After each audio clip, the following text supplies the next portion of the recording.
지금 대한민국이 정말 심각한 문제에 직면해 있습니다. 국가 안보를 뿌리째 흔들 수 있는 문제인데요. 이게 뭐 군사 전략 이런 얘기가 아니에요. 바로 인구 통계라는 거대한 퍼즐 때문입니다. 자, 지금부터 이 문제 속으로 한번 깊이 들어가 보죠. 이 이야기의 시작점은요, 무슨 최전방이나 훈련장이 아닙니다. 바로 여기, 이 꺾어진 그래프에서 시작돼요. 보세요. 수십 년 동안 대한민국의 출산율이 말 그대로 어떻게 곤도박질 쳤는지를 보여주죠. 바로 이 인구 절벽이 지금 우리 군이 마주한 위기의 진짜 원인인 겁니다. 0.98. 2018년에 바로 이 숫자가 현실이 됐습니다.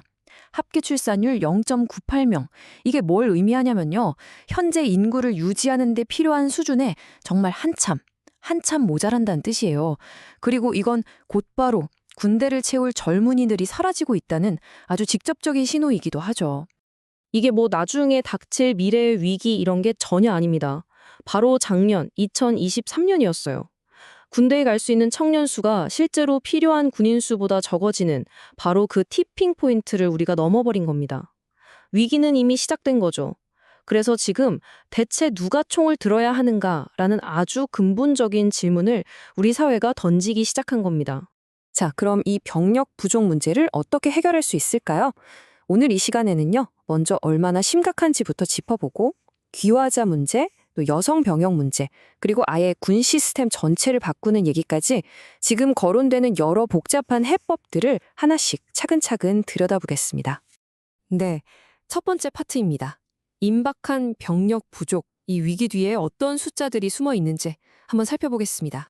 다들 아시다시피 대한민국은 한국전쟁 때부터 남성들이 의무적으로 군대에 가는 징병제를 유지해왔잖아요. 근데 이 제도는 사실 군대에 갈 젊은 남자들은 항상 충분할 것이다 라는 어떤 전제가 깔려 있었던 거예요. 그런데 출산율이 무너지면서 이 기본 전제 자체가 완전히 흔들리고 있는 거죠.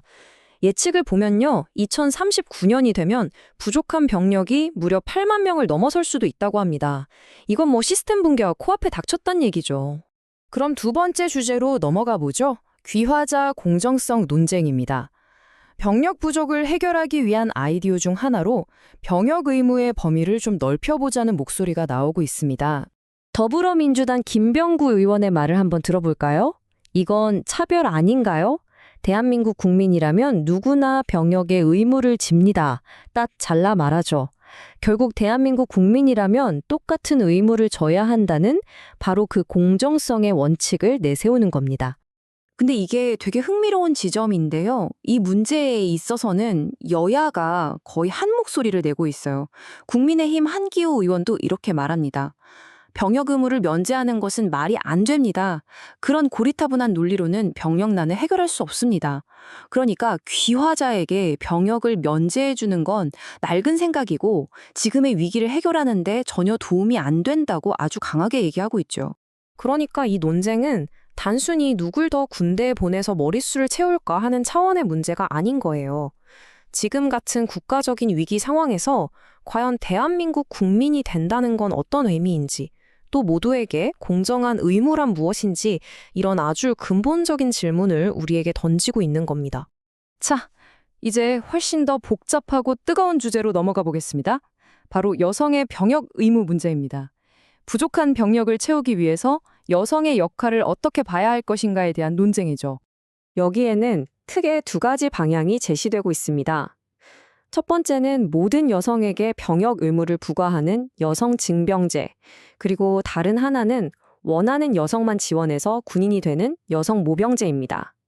연구들을 보면요, 여성 징병제는 아직 사회적인 합의도 부족하고 군도 준비가 안 돼서 당장 시행하기는 좀 어렵다는 의견이 많아요. 반면에 모병제는 규모는 작을지 몰라도 정말 의욕 있고 능력 있는 인재들을 뽑을 수 있고 또 사회적 갈등도 줄일 수 있어서 좀 더 현실적인 대안으로 꼽히고 있습니다. 네 번째는요, 지금까지의 논의와는 차원이 다른 어쩌면 가장 근본적인 해법일 수도 있습니다. 아예 징병제 자체를 없애고 시스템을 완전히 바꾸자는 거죠. 바로 모병제, 다시 말해 지원병 제도에 대한 이야기입니다. 이건 국가가 강제로 끌고 가는 게 아니라 군인을 하나의 전문 직업으로 선택한 사람들로 군대를 꾸리는 방식이에요. 당연히 오랫동안 복무하는 전문 인력들을 키워낼 수 있겠죠. 이 표를 보시면 그 주장이 아주 명확해집니다. 이제 전쟁은 예전처럼 사람 수, 즉 양으로만 싸우는 시대가 아니라는 거예요. AI나 드론 같은 첨단 기술이 전쟁의 판도를 바꾸고 있잖아요. 그러니 우리 군대도 사람만 많이 모으는 노동 집약적인 군대에서 소수 정의의 기술 집약적인 전문 군대로 탈바꿈해야 한다는 목소리가 높아지고 있는 겁니다. 한번 생각해 보세요. 지금처럼 18개월 남짓 복무하는 단계직 직병이 과연 이 복잡한 첨단 무기들을 완벽하게 다룰 수 있을까요? 연구 결과는 어렵다고 말합니다. 이게 바로 21세기형 군대를 위해서는 완전히 새로운 인력 시스템이 필요하다는 아주 강력한 증거가 되는 거죠. 자, 이제 마지막입니다. 지금까지 나온 모든 선택지들을 종합해 볼 시간입니다. 대한민국은 지금 말 그대로 국가의 미래가 걸린 중대한 갈림길에 서 있습니다. 정리해보면 우리 앞에는 세 가지의 어려운 선택지가 놓여 있습니다. 첫째, 징병 대상을 귀화한 시민까지 넓히는 방안. 둘째, 여성도 군 복무에 포함시키는 방안. 그리고 마지막 셋째, 아예 징병제를 없애고 전문 군인 체제로 가는 방안. 이 세 가지 길 모두 각각 공정성, 성역할, 그리고 국가 정체성이라는 아주 무거운 질문들을 우리에게 던지고 있습니다. 그런데 어쩌면 이 고민은 단순히 대한민국만의 문제는 아닐 겁니다.